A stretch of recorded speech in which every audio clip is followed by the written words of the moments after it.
ಕೇರಳಕ್ಕೆ ಅಧಿಕೃತವಾಗಿ ಪ್ರವೇಶಿಸಿರುವ ಮುಂಗಾರು ಮಾರುತಗಳು ಕರ್ನಾಟಕ ಕರಾವಳಿ ತೀರಕ್ಕೆ ಅಪ್ಪಳಿಸಿದ್ದು, ದಕ್ಷಿಣ ಕನ್ನಡ ಮತ್ತು ಉಡುಪಿ ಜಿಲ್ಲೆಗಳಲ್ಲಿ ಇಂದಿನಿಂದ ಮಳೆಯ ತೀವ್ರತೆ ಹೆಚ್ಚಲಿದೆ.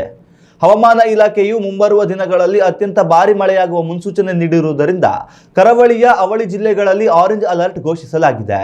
ಕೇರಳದಲ್ಲಿ ಮುಂಗಾರು ಪ್ರವೇಶದಿಂದಾಗಿ ರಾಜ್ಯದಲ್ಲಿ ಮಳೆಯ ಚಟುವಟಿಕೆ ಚುರುಕುಗೊಳ್ಳಲಿದ್ದು, ಇಂದಿನಿಂದ ಜೂನ್ 10ರವರೆಗೆ ರಾಜ್ಯಾದ್ಯಂತ ಮಳೆಯ ವಾತಾವರಣವೇ ಇರಲಿದೆ ಎಂದು ಐಎಂಡಿ ತಿಳಿಸಿದೆ. ಸಮುದ್ರ ತೀರ ಪ್ರದೇಶಗಳಲ್ಲಿ ಗಾಳಿಯ ವೇಗ ಹೆಚ್ಚಾಗಲಿದ್ದು, ಬಿರುಗಾಳಿ ಬೀಸುವ ಸಾಧ್ಯತೆ ಇದೆ. ಈ ಹಿನ್ನೆಲೆಯಲ್ಲಿ ಮೀನುಗಾರರು ಕಡಲಿಗೆ ಇಳಿಯದಂತೆ ಕಟ್ಟುನಿಟ್ಟಿನ ಸೂಚನೆಯನ್ನು ನೀಡಲಾಗಿದೆ. ತಗ್ಗು ಪ್ರದೇಶಗಳಲ್ಲಿ ನೀರು ನಿಲ್ಲುವ ಸಾಧ್ಯತೆ ಇರುವುದರಿಂದ ಮುನ್ನೆಚ್ಚರಿಕೆ ವಹಿಸಲು ಮತ್ತು ಸ್ಥಳೀಯ ಆಡಳಿತ ಸೂಚನೆಗಳನ್ನು ಪಾಲಿಸಲು ಸಾರ್ವಜನಿಕರಿಗೆ ಕೋರಲಾಗಿದೆ. ಮಲೆನಾಡಿನ ಪ್ರಮುಖ ಜಿಲ್ಲೆಗಳಾದ ಶಿವಮೊಗ್ಗ, ಚಿಕ್ಕಮಗಳೂರು, ಹಾಸನ ಮತ್ತು ಕೊಡಗಿನಲ್ಲಿ ವ್ಯಾಪಕ ಮಳೆಯಾಗುವ ನಿರೀಕ್ಷೆ ಇದ್ದು, ನದಿ ಹಾಗೂ ಜಲಾಶಯಗಳಿಗೆ ಒಳಹರಿವು ಹೆಚ್ಚಾಗುವ ಸಾಧ್ಯತೆ ಇದೆ.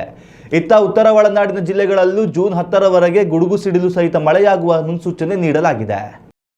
ಉತ್ತಮ ಸಂಸ್ಕಾರಯುತ ಶಿಕ್ಷಣದೊಂದಿಗೆ VSS English medium CBSE school Udupi Muddur. ನರ್ಸರಿಯಿಂದ 10ನೇ ತರಗತಿವರೆಗೆ ಶಿಕ್ಷಣದ ಜೊತೆಗೆ 5ರಿಂದ 10ನೇ ತರಗತಿವರೆಗಿನ ವಿದ್ಯಾರ್ಥಿನಿಯರಿಗೆ ಉತ್ತಮ ಹಾಸ್ಟೆಲ್ ಸೌಲಭ್ಯವೂ ಇದೆ. ನಿಮ್ಮ ಮಕ್ಕಳ ಪ್ರವೇಶಾತಿಗಾಗಿ ಈ ಸಂಖ್ಯೆಗೆ ಕರೆ ಮಾಡಿ.